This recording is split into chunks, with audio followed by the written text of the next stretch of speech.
Welcome back to Afternoon Express. I hope that you are having a fantastic Friday afternoon. After being named second princess for Miss South Africa in 2015, this phenomenal woman has come a long way from her pageant days.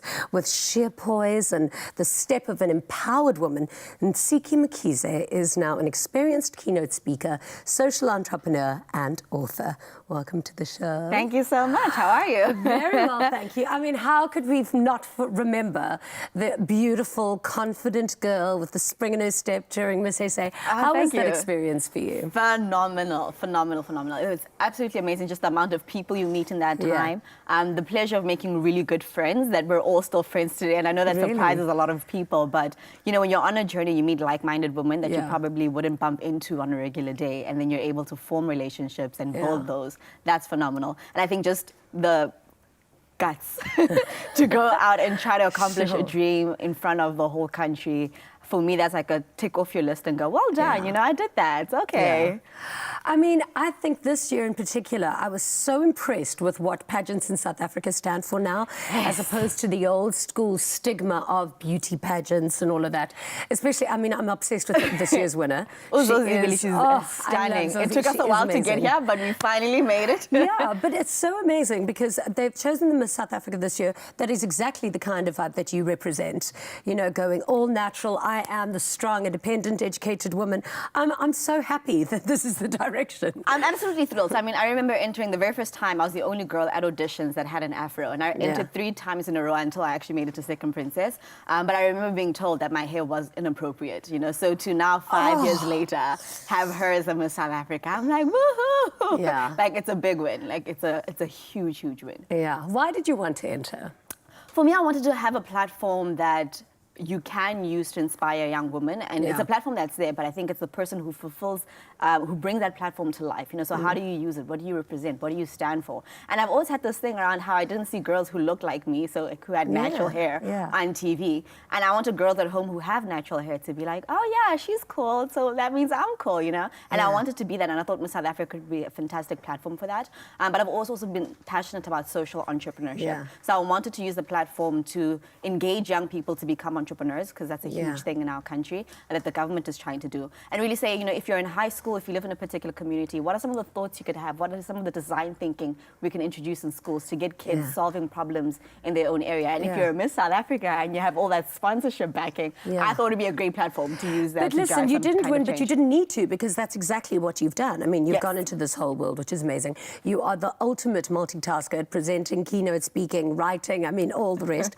So what kind of topics do you cover in your keynote speeches? So I speak about resilience, so understanding that we're multifaceted individuals. So everyone's always multitasking something in their lives, right? And you by yourself need to have a good personal ecosystem so that you're able to handle whatever happens in the external environment. So just having those things. So we call that the FAB quotient, which looks at how you feel, how you activate, and how you behave. I speak on mentorship, which is what I wrote a book on.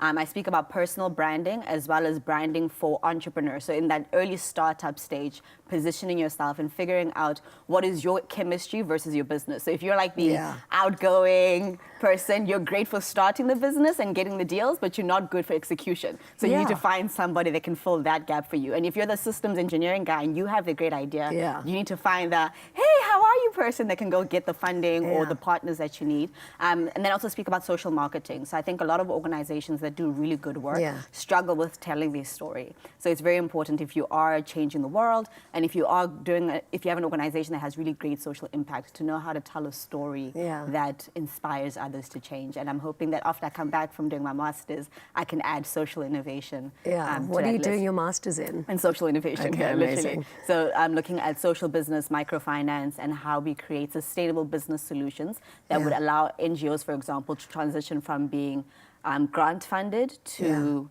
it's an aspect of business that allows us to keep doing what we do, and if the funding disappears, we can still survive. Oh, you are just so wise. Because I think to become an entrepreneur, you need to basically be a minder, a grinder, and a finder. The whole thing. And very few people are all three, but you seem to be all three. Thank you. All of it rolled into one. So your book, My Hall of Mentors, Lessons Learned Along a Journey of Success. Yes. Tell me about what motivated you to write this. So the motivation was two-pronged. I've always believed in mentorship. I've Yeah. always been a person who goes out and finds information. So if it's not readily available, I don't mind looking, I don't mind searching, I don't mind doing the research. And during Miss SA, for example, I was meeting so many people and learning so many wonderful things that I didn't want to forget, because there were certain lessons that I thought, I don't need this right now, but it's going to be relevant a while from now. So I was really writing to myself, hey, girl, you learned this. Don't forget, like, this is really good information.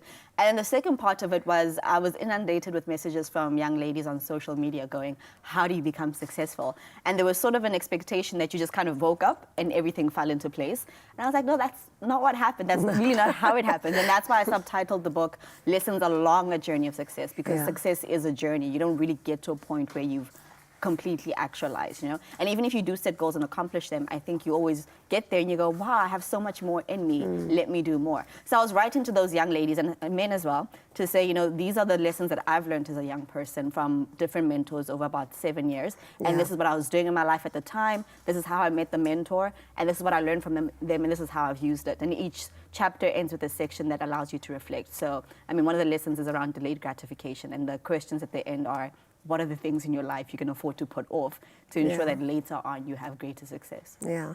Well, out of all the lessons that you have learned, what do you think has been the most important lesson, the one that really drives home, your purpose? I have two. All the lessons are super phenomenal, and all of them have been very valuable. The one would be one of my mentors, who's a business coach, Christoph Oosthuizen, taught me about creating your own luck. And if you're an entrepreneur, if you are even in entertainment, whatever it is that you're trying to do and you're trying to build your career, to some extent you have to create your own luck. And that happens by being prepared, by doing the work, by networking. And if you do enough of that, the opportunity comes together. And the other one that's very relevant for me, I learned from Ku Govender, which is around life is a balancing act. So there's things in your life that are a rubber ball and things that are a glass ball, and you're constantly just juggling the two. And you have to decide what are the things that if you drop this, it'll bounce back in a year, in a week, in a month, whenever. But the things that are a glass ball, if you drop them at any given point in time, they might shatter, they might break, and you might never be able to put those together again. So I find as I'm building and shaping my life, I'm constantly relooking at what's a glass ball, what's a rubber ball, and how am I managing the two. You are so incredible, so inspiring, so wise. Thank you for being here and sharing all of your passion and knowledge. You are going to literally be so successful in your life. Thank you so much. I'm glad I made it here. You're just radiating all of this successful, amazing, joyous energy. Thank you for that. Thank you. That's the kind of energy I hope to give people, to put out there, so it comes back to me as well. You do. Thank you so much.